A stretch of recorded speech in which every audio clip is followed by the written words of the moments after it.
Brethren and sisters, friends and supporters of social transformation, it is with great excitement that I announce the upcoming Forge by Time Limited opening annual conference, tentatively scheduled for August 17, 2025, at the historic Simon Boulevard Cultural Center, located at 10-12 North Parade, Kingston, Jamaica. This event will mark a major milestone in our ongoing commitment to reintegration, rehabilitation, and community empowerment. Expect inspiring keynotes, strategic partnership, and dynamic panels centered on justice reform,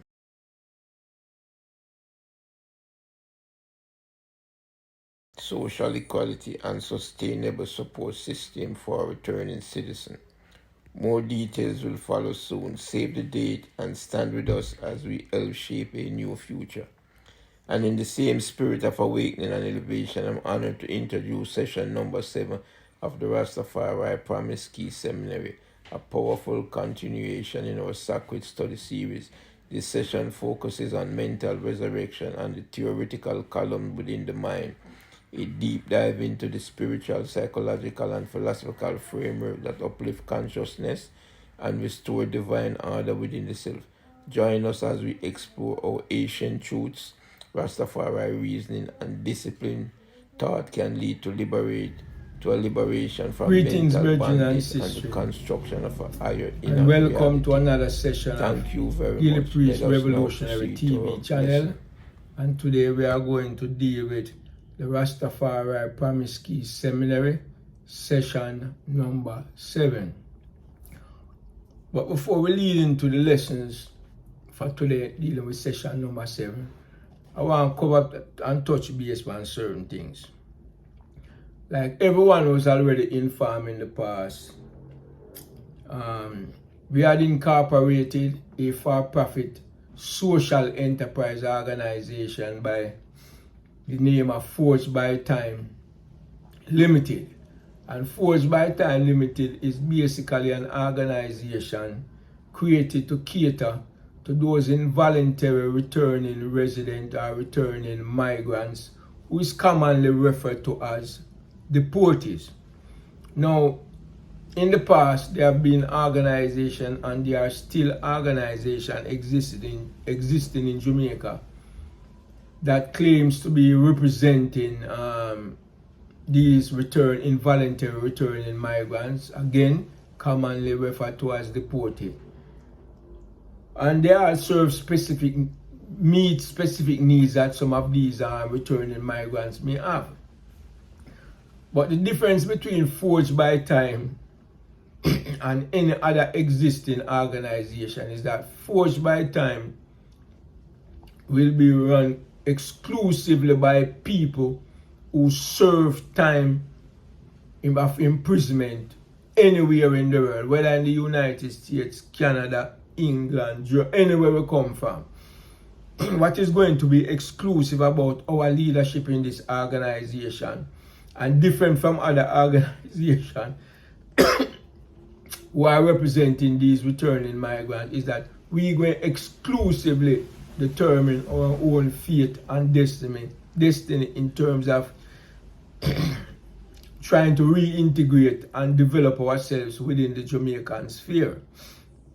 Now, Forge by Time Limited will be putting on its first opening conference on August 17, 2025, approximately 4 months from now. And we intend to put it on at the Simon Boulevard building, which is located at 10-12 North Parade in downtown Kingston. That's right at the corner of North Parade and Church Street. The Simon Boulevard building. That date and time and place is tentative until we have basically secured the place financially. That means we submit the request to the Simon Boulevard administrator, they approve it, we pay them the necessary funds, and then that date will be exclusively ours. At the present moment, we have not done that yet. We are trying to gather the funds, which is between 16,000 and 20,000. This is Jamaican currency to book that date. And what we're basically asking for our sponsors is there an individual out there, or a group, or an organization, or a private enterprise who is willing to take on the responsibility of providing us with between the $15,000 to $20,000 to book this date. If we cannot find a sponsor, a generous sponsor who will cover the entire fee for that date, then my suggestion and what we will have to do is to solicit the funds from our fellow involuntary returning migrants to see if everyone can put up $1,000, 1,000 Jamaican dollars. That will be basically 20 individuals, so we can secure the space in the coming week. We are also looking for sponsors to provide the food. Well, we kind of expect that we will get a turnout of approximately 100 to 150 people.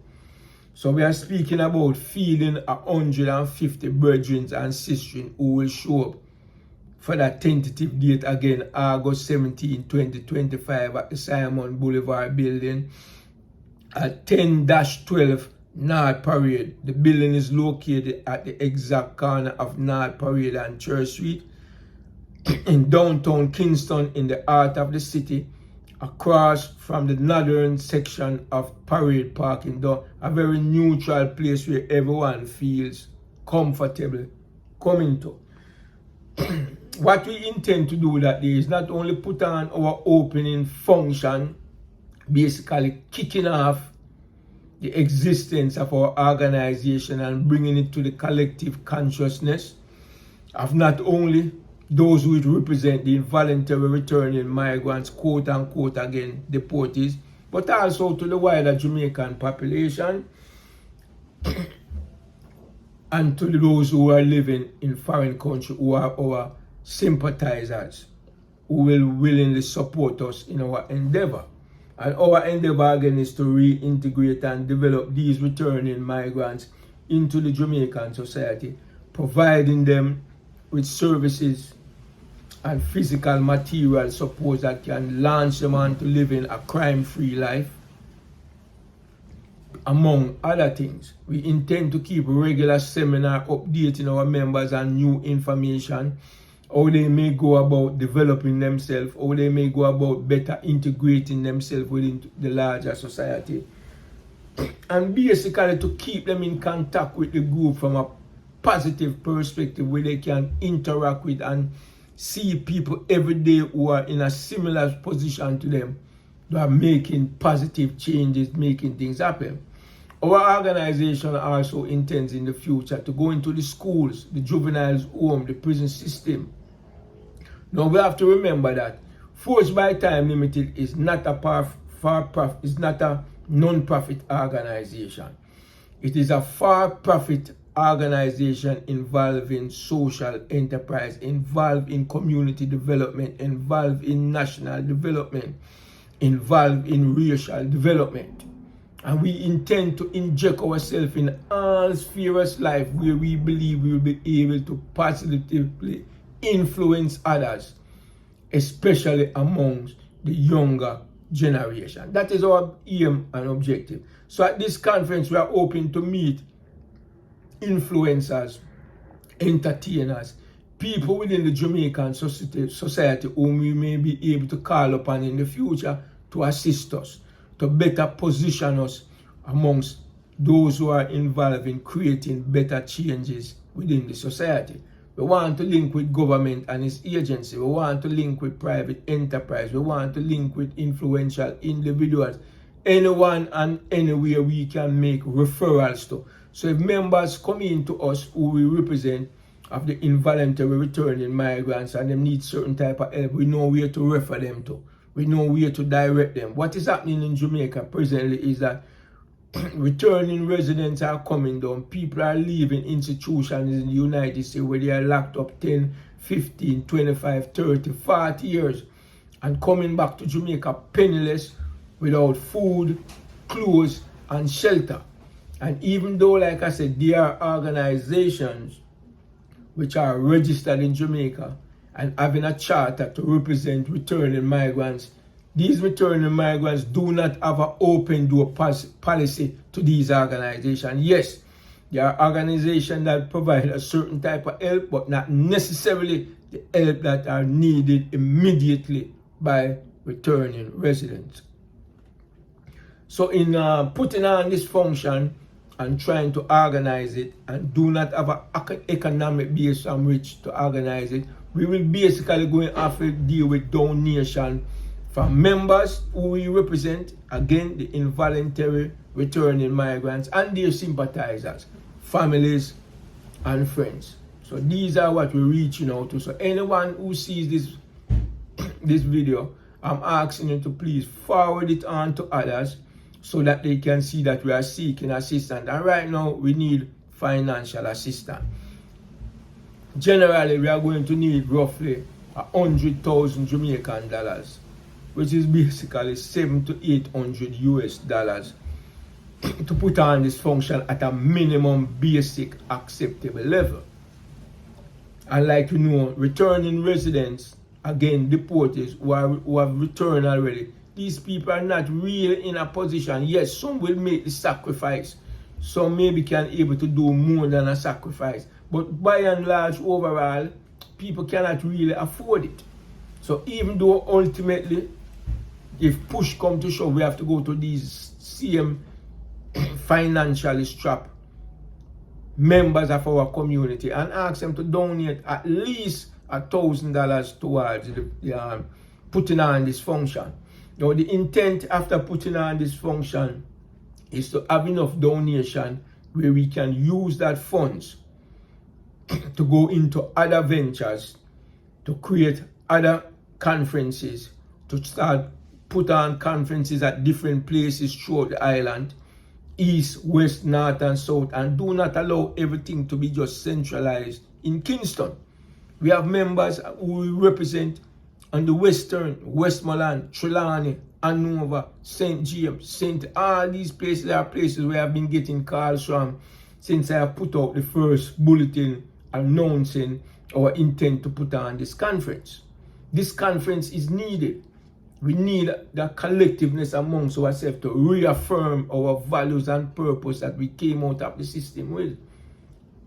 Rarely have I ever met someone in the prison system who has an intent to come out here to involve in crime.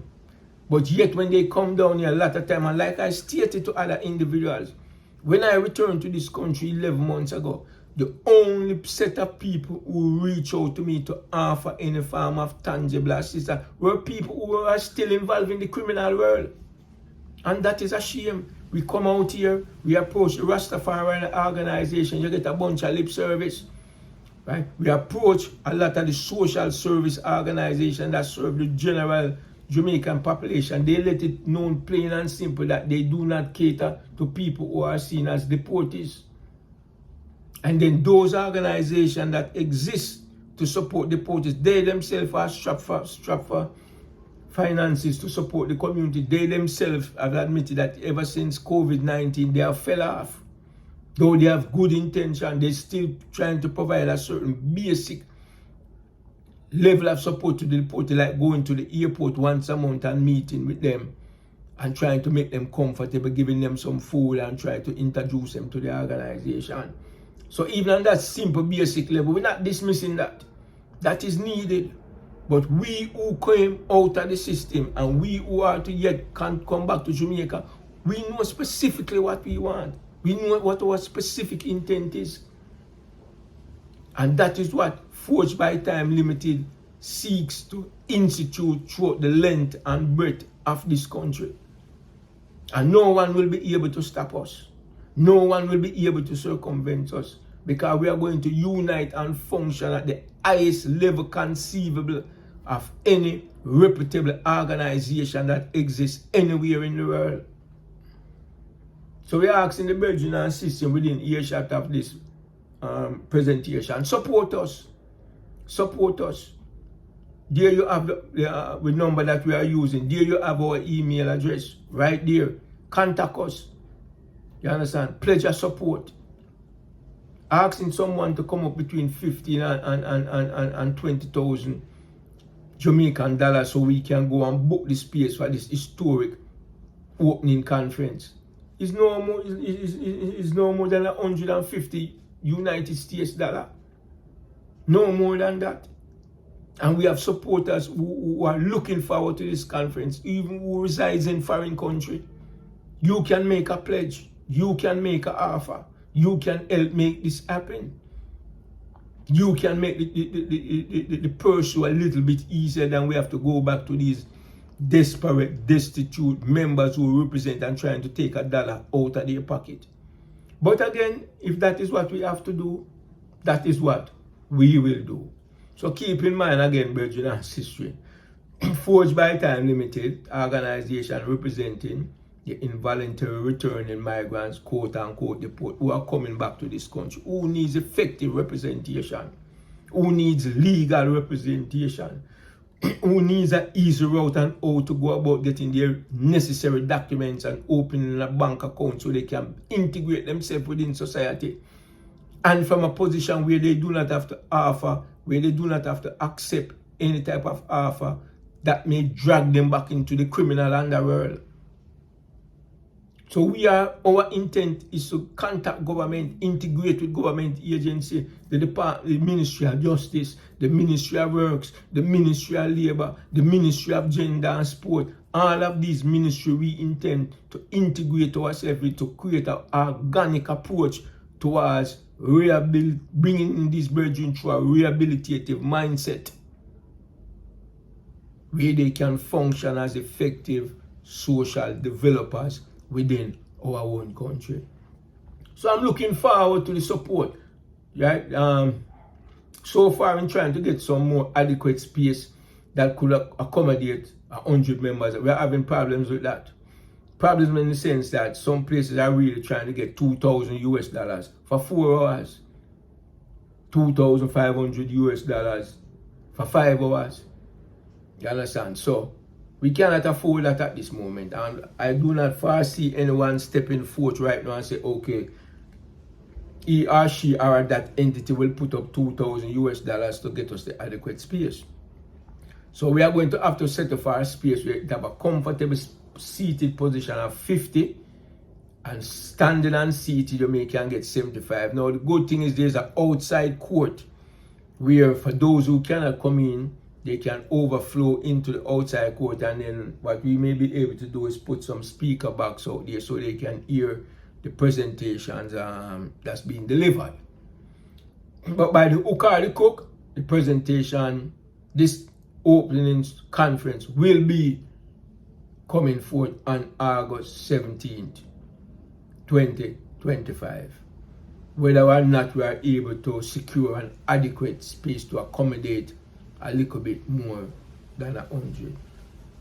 So there you have it, brethren and sisters. Please give us your support. Again, there you have the number, the phone number. There you have the email address for Forged by Time Limited. Reach out to us. Let us know how you can support. So far, we have gotten 2 undefined pledges. One from the United States and one from France. We have another brethren from, I think he's from St. Elizabeth. He's going to try to secure for us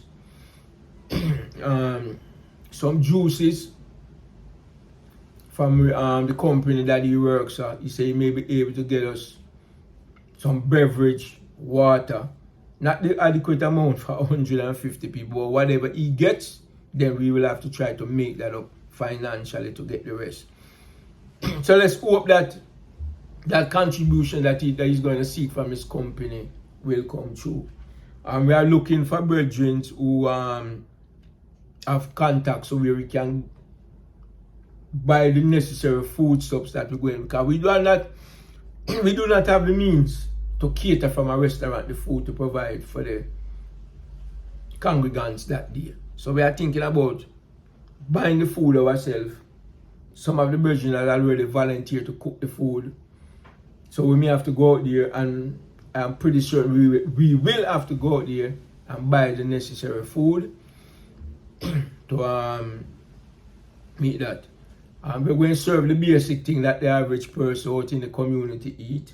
We're going to provide ital stew. We are going to provide chicken, fish, and curry goat. That's the basic staple, and those are the cheapest type of meat kind. Then we have the ital stew, rice and peas, white rice, beverages, water, and so on and so forth. Basic food where we can feed. We are planning to feed 150 people. That's the minimum we are going to go with. So that is, we are trying to find contact where we can get X amount of fish, X amount of chicken, X amount of goat, X amount of beverage, and X amount of water. So there you have it, brethren and sisters. Now we are up to session 7 of the Rastafari Promise Key Seminary. And as you know, we always begin with a chant. Read a chant from Manifested in the Light, and then we go into the lessons. Now the last chant we were reading from that we did not conclude was titled A Chant to the Mind in Entering Upon Its Blackness and Coming Out of It. The beautiful inland of the world of the mind, the power of the triunity. And the section that we read earlier is basically telling us all existence exists within the mind. All power to create exists within the mind. The mind is the world. And the outside world that you look at is a reflection of what the mind can create and develop. So the part that we are going to conclude in the chant, and again the name of this chant, a chant to the mind in entering upon its blackness and coming out of it. The beautiful hidden land of the world of the mind, the power of the triunity. And we're going to continue now. I look upon the hidden things, those things of mysteries in Rasta. I recite the words of the liturgy of the festival, of the spirituality of the power of resurrection. I am the priest of Jah Rastafari and perform his duties. I am the high priest on the day when we celebrate the course of the earth around the sun. I have taken in my hand the digging tool on the day of digging up the earth in Africa. Hail, O ye who make perfect soul to enter into the house of the power of resurrection. Make ye the well-instructed soul of the power of resurrection. I am offering of Jah Rastafari, Emperor Haile Selassie I, whose word is truth, to enter in and to be with you in the house of the power of the triunity, the power of resurrection. Let I hear even as ye hear. Let I have sight even as ye have sight. Let I stand up even as ye stand up. Let I take I seat as ye take ye seat. Hail, O ye who give mental food to the perfect soul in the house of the power of the triunity, the power of resurrection. Give ye mental food twice each day, in the morning and in the evening, to the soul of I whose word is truth before the righteous, Lord of the temple of the mind, and whose word is truth with you. Hail, O ye who opens up the way, who acts as guide to the roads in the world of the mind of struggle, to the righteous in the house of the power of the triunity, the power of resurrection. Open ye up for I the way, and act as ye as guides to the roads to the soul of the power of the triunity, the power of resurrection. I who strive to be in line with the power of the righteous, whose word is truth with you, may I enter the house of the power of the triunity, the power of resurrection with bold, and may I come forth therefore in peace. You notice the central theme running through this chant is the power of resurrection. And we're talking about the resurrection within the mind, to resurrect the mental dead. When you read scripture, you don't have to believe in that scripture, but just read it as a reference, use it for this moment as a reference point. When you're reading Elijah and them man, with them man, they say, boy, there's going to come a time when dead bones going to get up and stand up. You're talking about a dead mind. Because a mind that is mentally dead, dead of any and all form of consciousness, is the only form of death upon the earth.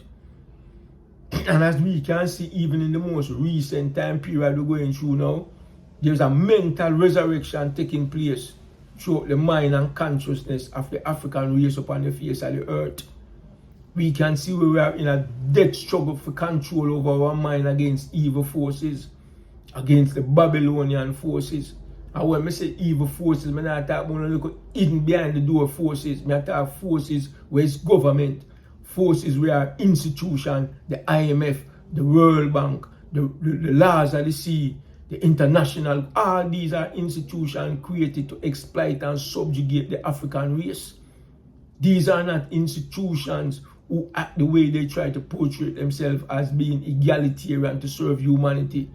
These institutions and nations and state and government are all one chain linked by different links to subjugate the African race, to subjugate Africa, to subjugate Africans in the diaspora.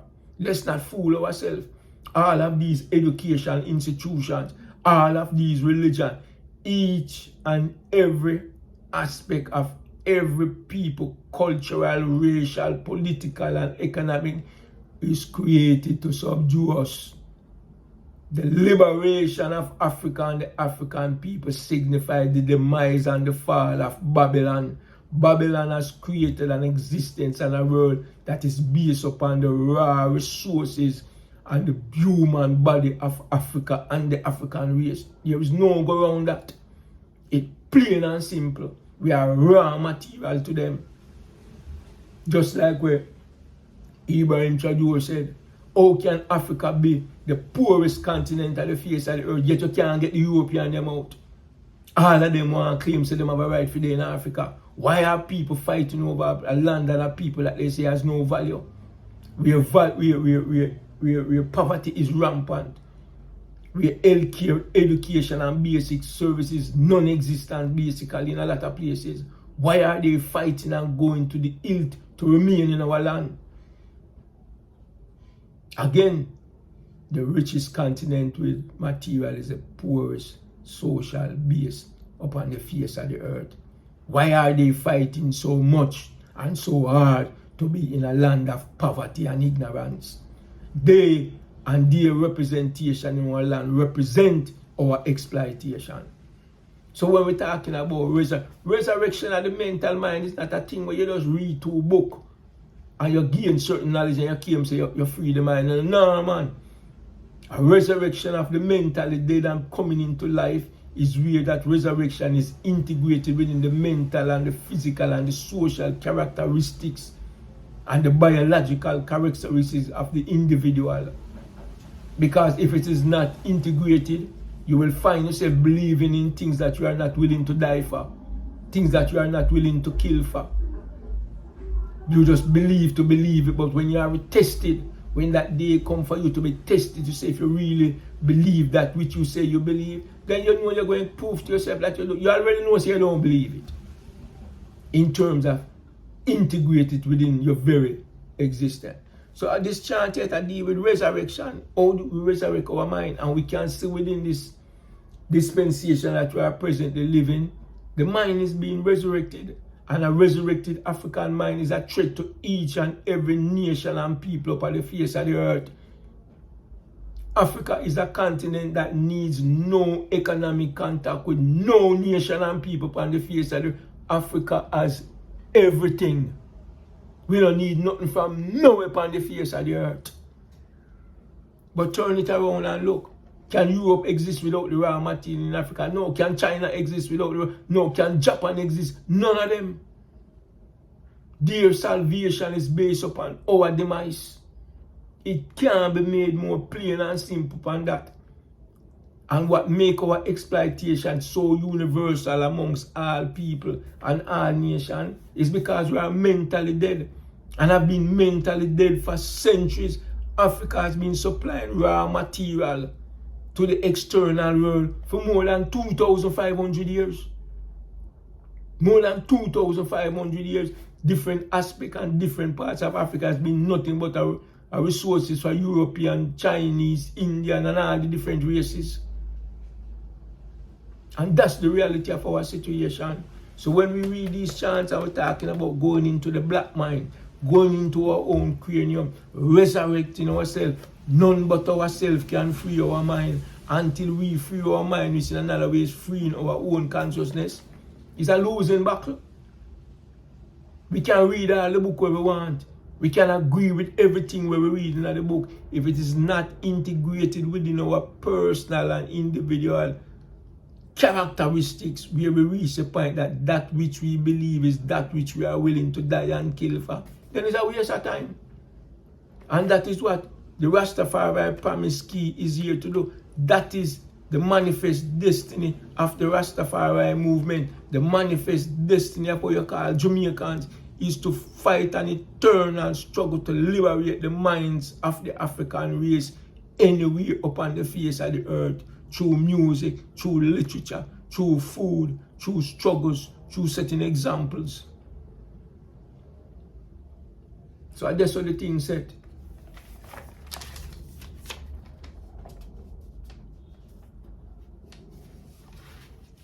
Right, so we have like 2 pages left to complete this chant.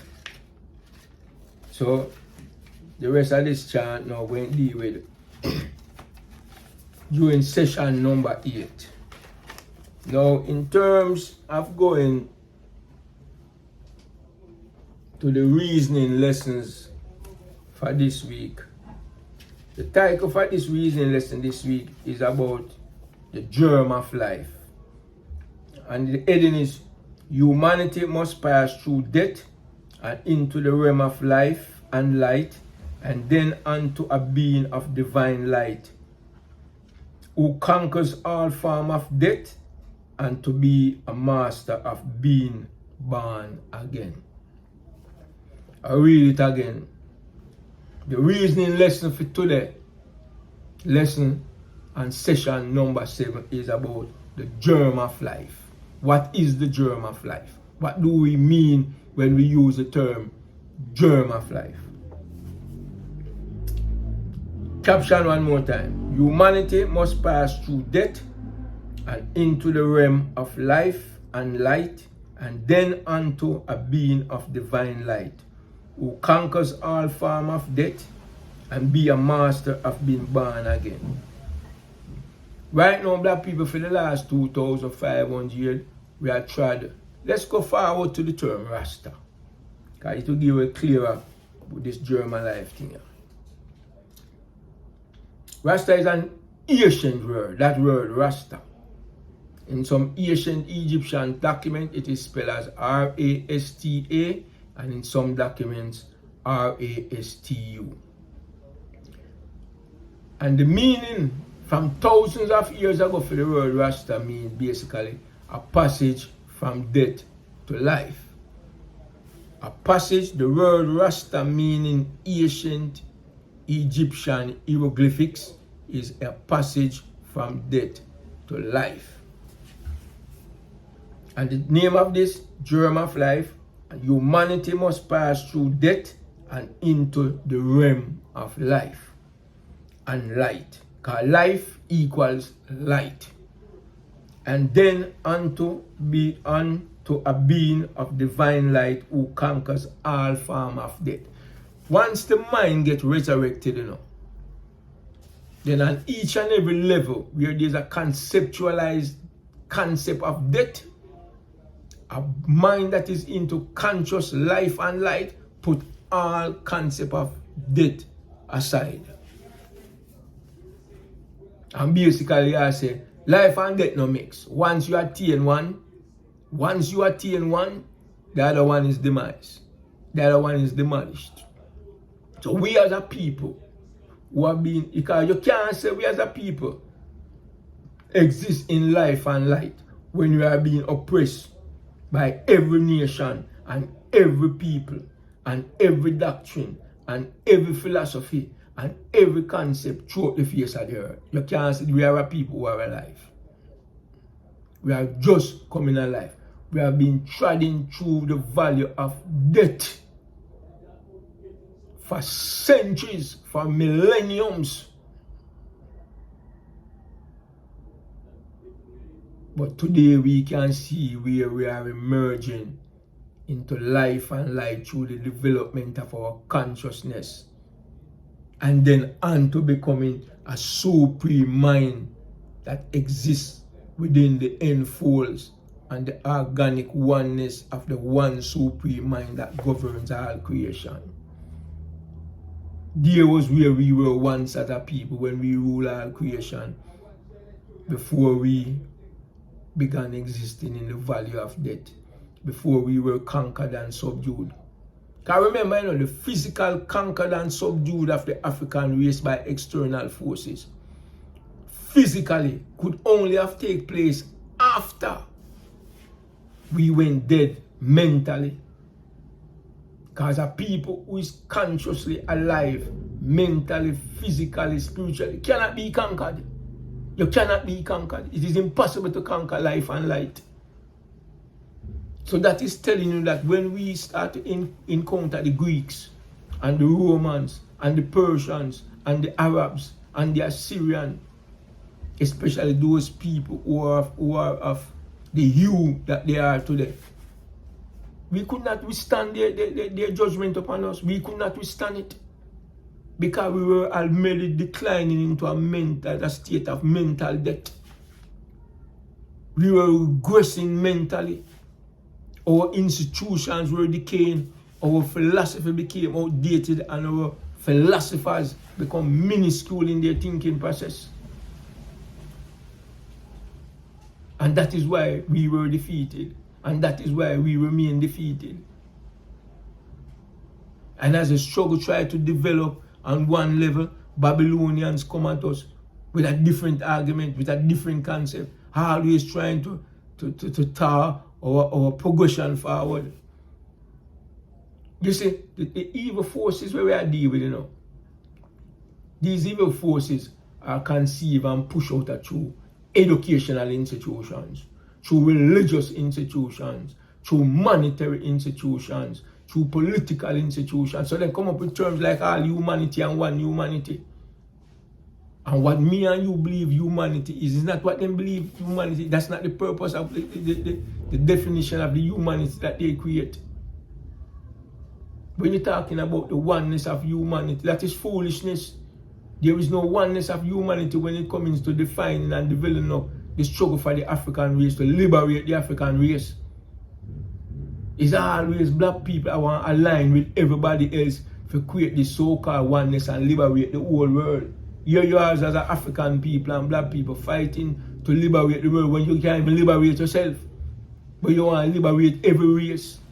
You want to liberate every concept. You want to liberate every type of liberty. You want to liberate everything but yourself. But ask the world to rally around the liberation of Africa and the African race, and then you tell me which race you should step up. Them call the whole race to come together to liberate homosexuality. Them call every race on the earth to come to liberate what them call so-called dictatorship. Them call the whole world to come around to liberate the Arabs. Them call the whole world to come around to liberate whenever there is military oppression throughout Europe. And we are always at the fore of them.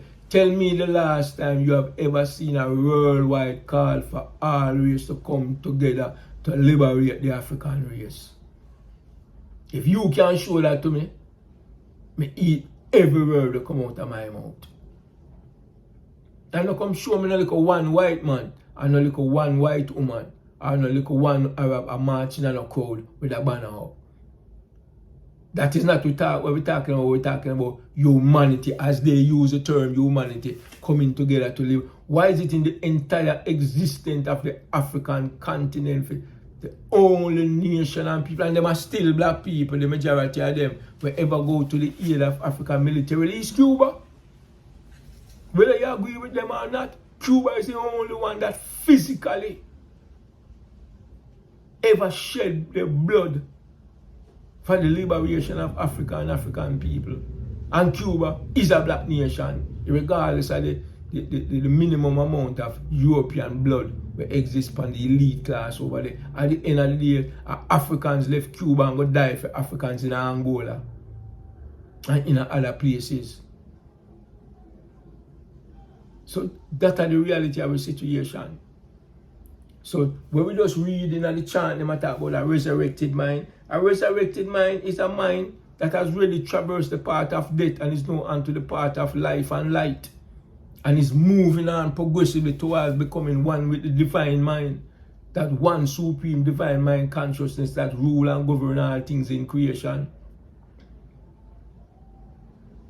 And all that exists within our mind.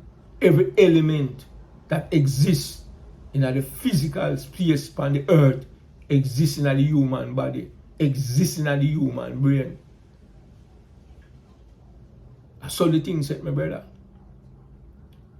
So again, read the caption: humanity must pass through death and into the realm of life and light, and then unto a being of divine light who conquers all form of death and be a master of being born again.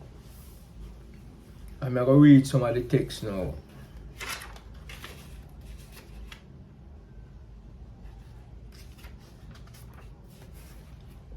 Within the mind of the spiritual human being is to be found the germ of all life.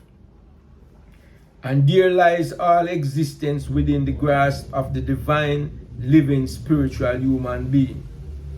This germ of life is comparable to a flowing crystal clear water rich with the nutrient of life, which are the 7 columns of the divine Jah Almighty, Jah Rastafari, which resides in the spiritual human being.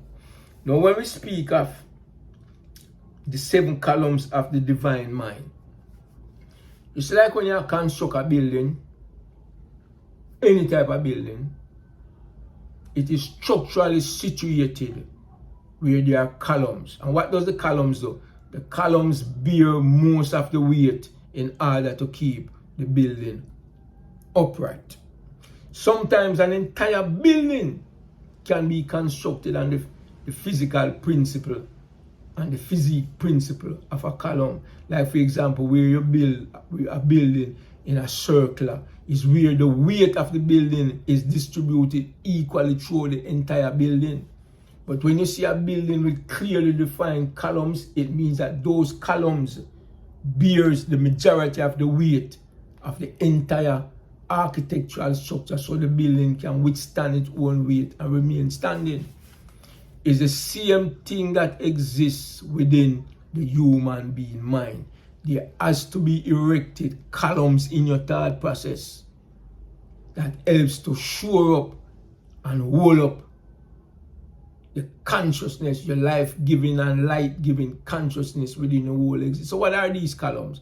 These columns basically are the faculties that exist throughout the universities.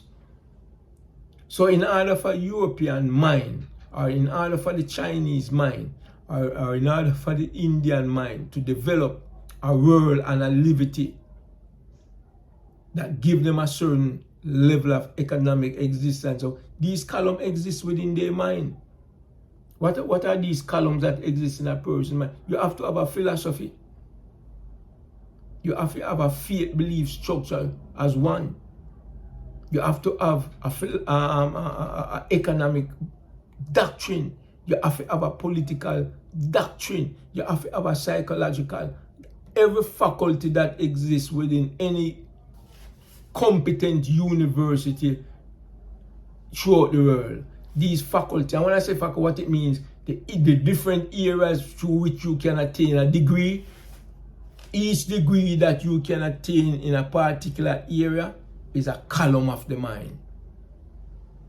It is a structure and a foundation that organically intertwine all of your conceptual ideas that make you a free person, that make you a living person. You cannot have a column in your mind, a concept that you believe is a column upon which nothing rests. And how does that nothingness rest demonstrate itself? You become an individual where you just say anything to defend any position and all they do is contradict each other. But when you encounter a human being upon the face of the earth, whether you or not you agree with their form and ways of liberty, these ruling nations and people, they have mental column construct in their thinking process. If we say it a different way, they have a certain belief system that exists within their mind, that exists within their institution, which they teach to the future generations so that they can remain on top of the world. These columns are their faith and belief system. They have a philosophy of life. They have a theological doctrine. They have an economic doctrine. They have a purpose of life that they bequeath to themselves and say, these are the reasons why we exist, why we eat, why we drink, why we do A, why we do B. It is to conquer the world and conquer all people. And to conquer them first and foremost, mentally, physically, spiritually, politically, economically. All these that I'm calling off are columns. Black people are the only people on the face of the earth who do not have their own philosophical column within their thinking process. They do not have their own economic. We either want to chase after socialism, capitalism, all different type of concept that other people mental brain evolve. And don't come tell about in a Haitian Sisha day, black man did have these concepts. Even if we had that concept, then we do not have it now because we have no constitution that's built upon those concepts, that build upon those principles, that is built upon those disciplines. And that is the reality of our situation. There are people who try to take other people's mental construct of columns and use it to erect. And you cannot use other people's column and erect it in your mind and control this world. Because the columns that comes and came out of other people's mind is what their mind developed to keep them on top of the world. No black man mind that is lost and embedded in Islam cannot free black man. Islam is what can free the Islamic nations of the Arabs and the Arabians and people of that culture. Christianity cannot free us because we do not control Christianity. We cannot get up tomorrow and change any theological concept in Christianity because we are not the holders of the key of that religion. Them control that at Rome, or they control that in other European institution to which we attach ourselves. So we survive and uphold ourselves based upon other people's column, other people's belief structure.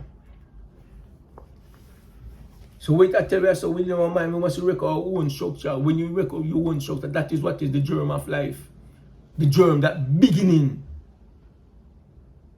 that flicker of light, like when you strike a match and you see that first spark, that is the germ of life. When you strike a matches and you try to light a fire and you get that first spark, you have to feed it. You have to feed it with gasoline. You have to feed it with iron. You have to feed it with paper. You have to feed it with sticks so that it catch fully and bloom. It's the same thing with the internal concept within your mind. When a man get a new idea, it is a spark from the germ of life in our mind. And when sometimes you ever get in a situation where you get a new idea, and for a second it slip you and you have to go back and try to think, what was the idea we just get? Because it is brand new. But when you get it, you never immediately fuel it. So it blazes. You kind of neglect it and it out. Now you have to go back and try to find to re-spark it. That same thing that happening in the material world when you start in a fire and you're catching a fire. As soon as you strike the match or you strike the flint or you have to catch that first spark. It's the same thing with ideas. Great men with great thinking capacities all have to rely upon when them get that first idea there, that first spark there, is to capture it. You go to most musicians, you know, when them go sleep, them have a pen and paper and a tape recorder side of them, you know. And when that new spark of a melody or a new spark, them jump up and write it down quick. Them jump up and record it. Why them do that? Them fueling it. Them want to retain it. Sometimes you remember something and say you go write it on our tape. You say, man, tomorrow you remember it. And you never get back that spark for the rest of your life. When you speak of the germ of life, that life-giving force that we have access to coming out of our DNA and our culture and our experience, that spark Do not neglect that spark of your thought. Capture it. Capture it the way that you best know how to capture it and fuel it. Let it blaze so you can better analyze it, because if it's the first spark they go out sometimes enough of it that. Sometimes you get that spark and dream of life in a different way, you know. Where individual will come and offer you an opportunity. And sometimes you will see the opportunity and neglect it and it never come back. Or sometimes the opportunity come and present itself and you don't even see it as an opportunity.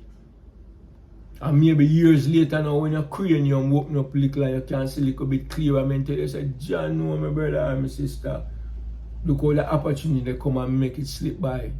Too late shall be thy cry. So we must learn to detect these sparks, this germ of life, whether it is mental, physical, spiritual, economical. Learn how to see these sparks in life and fuel it. Do not let that first spark go. That is where the reasoning I tell you. This germ of life is a spark of fire. A fire which once it is kindled, right? Once it strike and it gives a first little blaze, once it is kindled, must be kept ablaze in order that it may become sustainable in life. The germ of life is most comparable to crystal clear running water in terms of our life form, which is contemplated, must be mentally seen with the clarity of crystal clearness. One's ideas and thought must be of such clear thought, ideas and vision that it must spark itself conceptions with overwhelming amazement. But in order for the germ of life to come alive in clarity, of clear flowing overstanding, the germ of life must be sparked alive, must be triggered into action, and all things of life is made to be alive and is sustaining life through perpetual energy. And this divine energy of our life form is the purification fire of infinite and eternal existence. This infinite and eternal fire is anything which triggers an idea. And once the idea is triggered, it must be fueled by thoughts which are necessary in order to keep the idea ablaze and alive. When an idea comes to your brethren and sister, hold on upon it. Hold on upon it. When an idea comes to you, you ask yourself why, where, when. Oh, you ask yourself these questions, but those are fuels to thought. Those are how you deeper investigate ideas when them come to you. Certain ideas when they come to you, it's spark in a clear way where you just see it and grab it. And by you grabbing it, that is how you fuel it. You didn't hesitate to grab it. When you investigate an idea that comes to your mind, you have to first know how to hold on upon it. So you can add a different thinking process to it, or add a different idea to it, or add a different concept, have a way how you look at it from a different angle and say, how can I see a deeper value into this idea? These are mental skills and acuity that we must develop. We all have it on a simplistic level. On a more simplistic level where you can sit down, for example, and you look on an empty can, and you just get an idea by looking on the empty can when you know, we can use a can here and build a stove out of it. That is a spark. Let's use that as an example. And maybe you are the first person in existence to look on an empty can and see a stove mentally, and you get up and you just chip up the can and cut up the can and build it in a stove. That is how you fuel the idea, by getting up and acting upon the idea. Having an idea that a can be turned into a stove and don't step to it and act upon it, it means you're not giving that idea any fuel. You're not adding anything to that idea. It just comes to you and then you make it gone. The germ of life encompasses every possibility of existence upon the face of the earth. That is how powerful the germ of life is. And if you neglect it, if you refuse to feed it with fuel, if you refuse to take the idea where you just get out of nowhere, And that's what we used to say, the idea just come to me out of nowhere. That is what we mean by the germ of life, that spark. It is a spark. Because you see, in the physical brain, we have the protons and the neutrons and the neons and all them things in the brain. It's a million fire spark, literal current spark. Trillions of current spark go off in your brain every time you do anything. And when you're asleep, them go off, them literally light up, chemically and electrically, And these sparks create sparks of ideas. These literal current and chemical sparks will literally, like when you chip a matches and you get a spark there.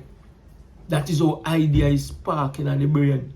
It is triggered by different things. It can be triggered by an old idea. It can be triggered by a new idea. It can be triggered by something that you see. It can be triggered by a subconscious level. It can be triggered from an unconscious. But whenever it triggers and you see it, grab it and investigate it by applying other ideas to it. Look at that spark from different ways. So remember them create gunpowder in China, right? We are going to take it as them eat away. Them create gunpowder in China. Right? And take off the word gunpowder. Them create a powder in China that can give off sparks, energy sparks, that can give off fire. Like when you light a starlight and you see the fire there.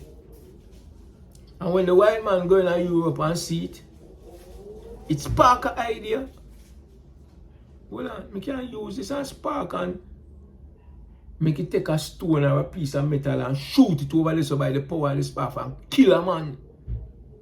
You never just go there and see fireworks in China and say, oh, I go back to Europe and I go just use it for fireworks. He say, no.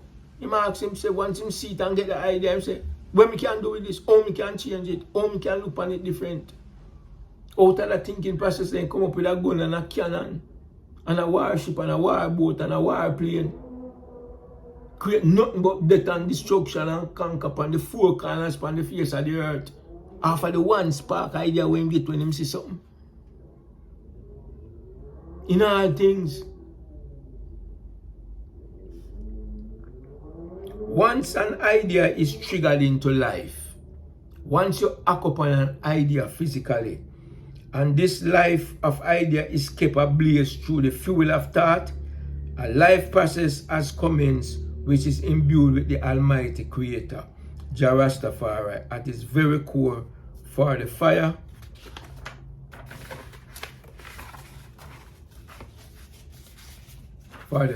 of purification which causes the idea to be set in the life of motion. Is that fire of purification which is the divine combination of the 7 foundational columns which is the Almighty Creator, Jah Rastafari, who abideth in all spiritual human being of divine creation. So me kind of broke that down for the idea, because that's the last part where I basically go read. When you get an idea and you grab onto it, the idea again, when you just get it, that is what we call the spark of life. When you get that spark of life and you retain it and try to act upon it physically, you give it that life force. You give that idea that life force. Like when you strike a matches and you see a fire, if you don't fuel that fire, it's going to go out immediately. But if you fuel that fire, if you add a dry branch to it, or you add a piece of dry paper to it, or you put some kerosene oil in there, or you put some gas, you add life to the spark. The spark is the central core of life, but to put it into a life form which is motion. You act upon your thought. You get an idea to create a business. Just sitting down upon the idea don't mean nothing. You have to get up and put it into motion. You have to go get some money, buy the tools, buy what you need, get people to come in upon it. That is how you add life to an idea. That is how the life force to life come on.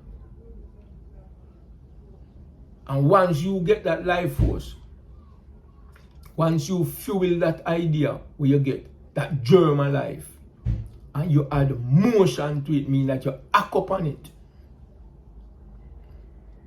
then you now become one in the life of motion and life with the one divine creator consciousness that rule the universe. And I'm not mystic than that, family.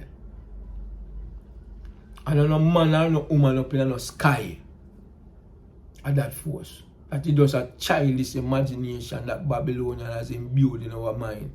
That is why Babylonian could have come and teach you one thing and then do the opposite and rob you and take your land and take your gold and take your mineral and left your whole upon a fictitious mental creation. But you are going to heaven up in the sky when you're dead by true going down in the earth. How simplistic a dead mind is. How easy it is to sell such foolishness to a mind that is dead. Eh? That is how simplistic it is. That is how foolish it is. So when we're talking about resurrection, going back to the chants where we read, it deals with resurrection of the mental dead. When you resurrect the mentally dead and bring it into life, that is when you get, we'll come out of the lesson now, the spark of the germ of life. And the spark of the germ of life, I'm going to be repetitive with it as much as, but the spark of the germ of life must be fuel. And what the fuel does, it brings it into motion. That means you give it physical support.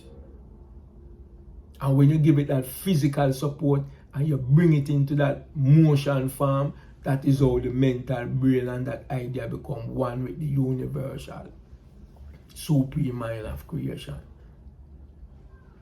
So remember again, the duty of Rastafari and the duty of the Jamaican nation, its manifest destiny is to liberate the mind of the... You see, the whole thing is, we are Jamaican. We can't liberate the African race physically because our numbers are small. That manifest destiny is reserved to those who are on the African continent. And why I say that? Until and unless Africa is free, physically, mentally, economically, spiritually, we in a diaspora, we in the West, cannot be free because we do not have the mass force to create that column of militaristic mindset. We do not have it. We can join onto others who have it. We can migrate from the diaspora and go to Africa and join different military columns. Yes. But as a collective whole in the diaspora, as a collective whole in a Babylon, we do not have that demographic numbers to make that become our manifest destiny. Our manifest destiny has to be on the mental level, on the spiritual level, where we feed the physical forces. Because you see, if we are up on the mental level in Jamaica, and we are up on the mental level in the diaspora, in all of the islands and throughout Europe, where them having a so-called minority status, or numerically inferior status. Once we identify our purpose in life and attach that purpose in life in our motion form, then it becomes useless. We don't want to be a people who eat and drink and live big and serve no purpose in the human struggle of the Rastafari and the African nation people struggle. That's uselessness. You might as well dead. We want to eat good, drink good, sleep good, live good for a purpose. And what is that purpose? Is to push the envelope, push back against the forces that seeks to oppress us mentally, physically, spiritually, to enlighten and enliven the African mind wherever it may find itself upon the face. And we must become that life-giving force, that motion force to the germ of life. That is the only force that can liberate Africans and Africans in the diaspora anywhere upon the face of the earth. And that's right there, and that's right said. So when we go back to how we begin this lesson and this session about the Force by Time Limited organization, this is a concept that came out of the prison system with us, And the reason why it is fundamentally different from those organizations that exist, because those organizations, for them concept and for them chart and for them idea, came out of a mindset where people wanted to do good for others. Others in the sense that they wanted to do something for the prisoners who are being returned to society, people who are being deported, because not everybody who get deported that come out of prison. Some people get deported just because them immigration status change or should have been changed and never changed, but it don't meet the standard of the Babylonian. No for people who get deported are not criminal. Them now come out of prison. That's the key where we have to understand. But when you accumulate them together, you send them down. Forged by Time Limited is being conducted and will be run by people who came out of the belly of the beast. We know what we want. We know what our idea is. We know what we are going to venture into. We know the type of power we want to wield. We know how we want to wield it and how we going to wield it and when we going to wield it. Right now, yeah, people in Jamaica will get deported are hiding in the shadows. And they have to hide in the shadows because they can feel the negative, aggressive forces that come at them once it is being revealed that they are being deported. Me, I know one of them, but me are not those who hide. Because people have to live, people have to struggle, people have to feed them family, people have to start a new life. And then go and do it the best way how them know how to. The best way that alleviate any form of anxiety to them cranium. But me is one who has step forth and make everybody know, say, yes, me get dashed way, me get deported. And at the same time, I make them know, say, me spend 45 years of prison crime me never commit. I'm not going to hide that either. I'm not going to downplay that to make a next man or a next woman feel comfortable within them own insecurity. No, I'm not there to feed no man insecurity or feed no woman insecurity. I'm there to say it as it is. I'm there to provide my leadership ability to my community if they want it. And we are going to step forth and do it. And that is the reason why for our opening function, August 17, 2025, where we tentatively we keep at the Simon Boulevard building at 10-12 North Parade, right at the corner of North Parade and Church Street. And hopefully, the coming week we can go book it and secure it. Because once we secure the space and have that space, we will be there. We need support from the brethren. We need support from the sisters. Because without the support, nothing of them things are not possible. The community that we are representing, right? The involuntary returning migrants go back again deported. Them not have no money. Enough of them are struggle. If you go to them and tell them, say, boy, contribute $1,000 to their own liberation, it's hard for them. Even though we know it can be done, because some of them eat $1,000 every day for minuscule things. But this is not to judge their action of being minuscule or not. Because we're going to have to come up with the 20,000 if we go secure the place one way or the other. So I hope say that plea when I make to the brethren and sisters can reach a generous mind. You understand? And we put the phone number up there. Put the email address up there. Contact us if you want to make a contribution. Contact us if you want to underwrite securing the space. 100 for secure down less than a cost. Say more than 150 United States dollar. Between $16,000 and $20,000 to secure the space here deal. Is a revolution going to get started because we lack 150 US dollar? If that start a revolution, we do not deserve a revolution. Straight and simple. So make we step forth. Make we step forth and share our ideas to move this thing forward. Let us contribute and sacrifice in any way we possibly can. Financially, through efforts, through time, through service, through presenting a cultural program. Because we want people to come up with some cultural thing, like poetry, recitation, whatever it is, some like a 5 and 10 minutes thing. So when we take a break at certain interval in the program itself, then we put on something for lighten the atmosphere. The same way how we used to do it in the system when we put on the function, and there's nothing different out there. Out there, suppose offer we a wider variety, a wider venue of chances where we can select from. So I just said the bridging and system, we are going to move forward. Again, we're looking forward to the Forge by Time Limited opening conference. We hope to get the 20,000 Jamaican dollars to secure the spot by next week, and then we can start concentrating on providing the food for roughly 150 participants. But we don't want too little food. We rather have too much food, and for the next level, food can't too much. We left we share it up and give it out. Even if we have to go up on the road and give it out, with them call street people, we give it to them. But if it's too little, then I'm not pleased about that. I will not be pleased about that. We want people can come.